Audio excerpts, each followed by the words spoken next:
Olá, amigos. 11 de novembro de 2011, o cidadão de olho na segurança pública. E não falta assunto de segurança pública. Não há como não tratar do caso do cinegrafista da rede Bandeirantes, morto com um tiro de fuzil durante uma ação policial nas proximidades do setor de operações da Tropa de Choque da Polícia Militar do Rio de Janeiro. Diz o governo do Rio, diz o ilustre governador do Rio de Janeiro, que os morros estão pacificados.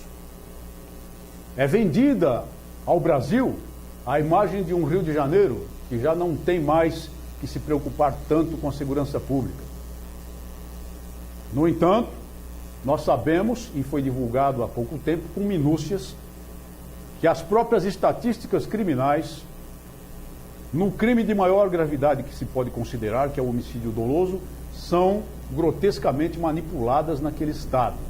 Que o poder político naquele Estado distorce a verdade e a realidade, assim como o poder político, de modo geral, no Brasil, tem feito muito mal ao conhecimento da verdade por parte da população. Não existe área alguma pacificada no Rio de Janeiro. O que existe é um projeto que tem lá os seus méritos, o projeto de instalação de unidades da chamada Polícia Pacificadora, que são da Polícia Militar do Estado do Rio de Janeiro, em áreas conflagradas que durante décadas não tiveram a presença do Estado, desde o governo de Leonel Brizola, que foi o primeiro governo a impedir a presença policial nesses morros, porque lá ele tinha votos no seu estilo populista para garantir a sua eleição a governador do Estado do Rio de Janeiro e futuras eleições, e para dar sustentação às suas ideias políticas desde aquela época, continuando por todos os outros governos que fizeram de conta que cuidavam da segurança pública. E se pode dizer que agora realmente há um combate mais intenso aos enormes focos de criminalidade naquelas zonas desagregadas, onde se instalou um Estado paralelo há muito tempo, um Estado que governa a seu modo, à força das armas e mantendo pena de morte para desobediência às suas regras. Por outro lado, não se pode dizer que esse projeto tenha trazido pacificação.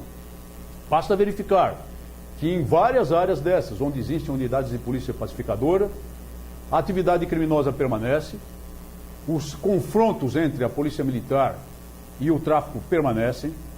Muitas vezes, os grupos policiais são atacados com armas de alto poder de fogo e um grande problema, que é o problema subjacente por trás desse projeto da unidade de polícia pacificadora.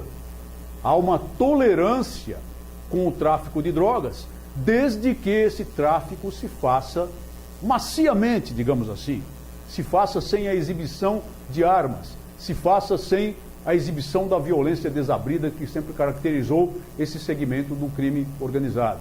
Isto, portanto, formando uma espécie de danosa, muito maligna convivência pacífica entre o Estado, representado pela força policial, e o crime organizado, representado por esse segmento, que é o tráfico de entorpecentes.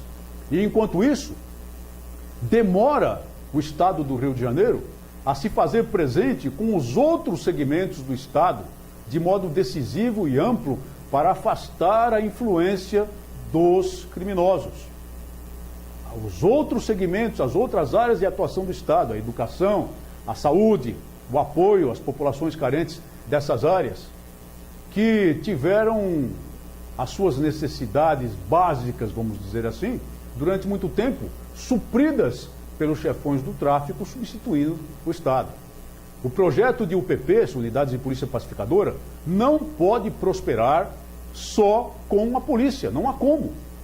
Se a presença do Estado do Rio de Janeiro, com todo o seu poderio, com toda a sua importância, não se manifestar nessas áreas desagregadas para romper o liame, para romper até mesmo a cumplicidade, afastar os criminosos, não só pelo poder da ação policial, hoje até secundado pelo poder militar do Exército Brasileiro e às vezes até dos fuzileiros navais, da Marinha. O projeto estará rigorosamente incompleto se o Estado não se fizer presente. E a pacificação ainda não existe, não é verdadeira, é uma peça de propaganda. Demonstra-se nessa operação da Polícia Militar, em que o poder de fogo dos criminosos foi muito mais do que suficiente para dificultar o avanço da força policial e para provocar vítimas. Geralmente, essas vítimas acontecem nas fileiras da força pública. Dessa vez, não. Dessa vez, um cinegrafista muito audaz, corajoso, da Rádio Bandeirantes, da TV Bandeirantes, melhor dizendo, foi atingido por um tiro de fuzil que se destinava, é claro, a um cabo da Polícia Militar, da tropa de choque, que por pouco não foi atingido na cabeça.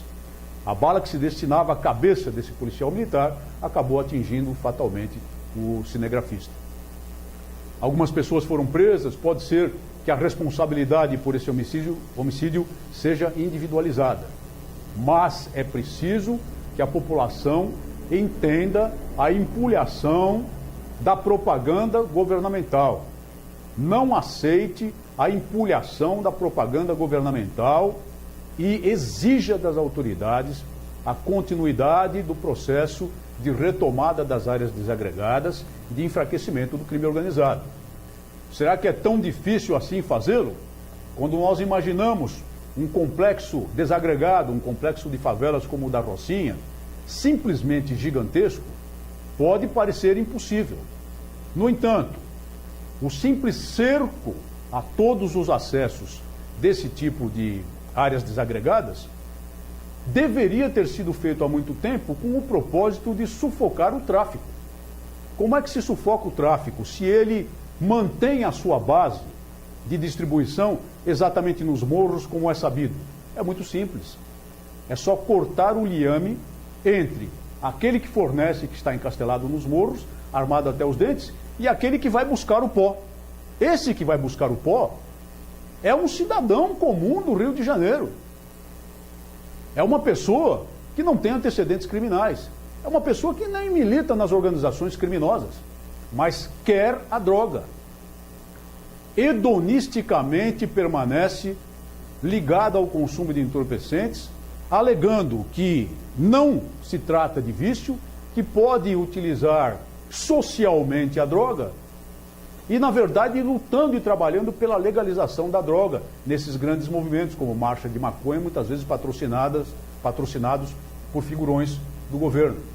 Esses consumidores, nós temos que repetir e pôr a mão na ferida. São aliados do tráfico de entorpecentes, são aliados do crime, são partícipes do crime porque dão sustentação ao tráfico. Se não houvesse o mercado, não haveria o tráfico de entorpecentes.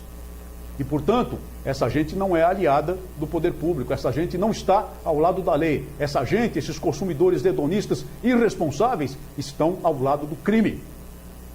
E a nossa lei é frouxa com relação a eles. Deveria ser muito mais severa. Nós temos que parar de passar a mão na cabeça do consumidor hedonista. E temos de parar de acreditar na balela da pacificação que não aconteceu. Basta ver aqui uma notícia do estado de São Paulo. Bando exige 2 milhões de reais para liberar uma obra lá no Complexo da Maré, no Rio de Janeiro. Extorquindo a empresa, extorquindo os trabalhadores, impedindo que os trabalhadores realizem o seu trabalho, apesar da presença policial e apesar da suposta pacificação tão difundida pelo noticiário de propaganda do governo do estado do Rio de Janeiro. Então é preciso que as pessoas saibam da verdade, não se acomodem, exijam do poder público ação definitiva no combate ao crime, repilam as iniciativas espúrias como de manipulação de dados estatísticos. E, afinal de contas, sim, deem suporte à força policial no combate, no confronto com a primeira linha do crime, ao mesmo tempo que exijam do estado do Rio de Janeiro a sua atuação ampla nas áreas desagregadas para retirar dos traficantes, do crime organizado, o seu poder de influência nelas.